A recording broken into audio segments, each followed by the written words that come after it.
मैं पागल नहीं हूँ, नहीं हूँ। ये रोका गया, ये क्या हरकत कर रहे हैं आप पागलों की तरह? तो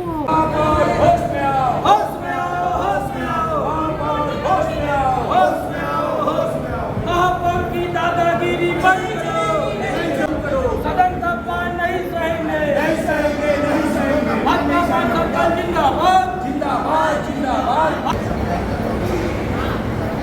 माननीय महापौर जी के द्वारा जो विषय लाया गया था, कल सामान्य सभा की बैठक आयोजित की गई थी 30/9/2024 को।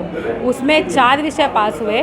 उसके बाद हमारे सभापति जी के द्वारा दोबारा पुनः बैठक आयोजित की गई, जिसमें 5वां नंबर स्वर्ग रथ को लेकर मैं अपनी बात रख रही थी। उसी में उन्होंने मुझे बात रखते रखते इतनी रैश हो गई, वो अपने पद में इतनी मद हो गई कि वो शब्दों का भी ज्ञान नहीं था उनको।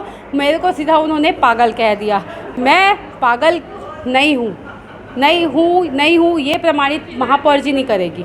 और आप महापौर हो, मर्यादा में रहकर आपको बात करनी चाहिए और रखनी चाहिए। सदन में पागल बोलना एक उनकी मानसिकता को दर्शाता है, वो किस स्तर के मानसिक रूप से है।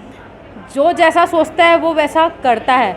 मैं पागल शब्द से इसलिए और ज़्यादा उत्तेजित हुई, मुझे इतना बुरा लगा क्योंकि मैं एक जनप्रतिनिधि हूँ, पार्षद हूँ, वार्ड नंबर 38 दिग्विजय वार्ड से मैं आती हूँ। इस सदन में उन्होंने मुझे पार्षद को जो बुरा पागल बोला, वो मुझे नहीं, मेरे पूरी जनता को, 4000 मतदाता मेरे हैं, उनको उन्होंने पागल संबोधित किया क्योंकि उन्होंने मुझे सदन में भेजा है। और वो अपमान को मैं बर्दाश्त नहीं कर पाई। मुझे अगर कुछ भी बोलते तो चलता, लेकिन मेरे पद को बोला गया। मेरे पद में वहाँ पर जहाँ पर मैंने बात रख रही थी, जिस सदन में जिस महत्व को मैं बात रख रही थी, उसमें उन्होंने मुझे पागल से संबोधित किया। वो मेरे साथ साथ मेरे पूरे जनता का अपमान किया। इसलिए मैंने उनका विरोध किया और मैं धरने पर बैठी कि मेरे अपनी जनता का अपमान नहीं सहूँगी।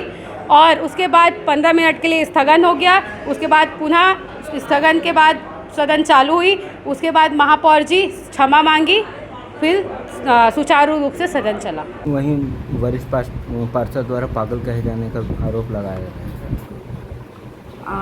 ये फालतू बात है, क्योंकि जब वो उस पार्षद के द्वारा गरिमाहीन शब्दों का उपयोग किया जा रहा था, सदन की गरिमा का ध्यान न रखते हुए, शब्दों का ख्याल न रखते हुए गरिमाहीन शब्दों का चयन किया जा रहा था, तो उन्हें रोका गया। ये क्या हरकत कर रहे हैं आप पागलों की तरह? तो नाराज हो गए और उन्होंने प्रदर्शन किया।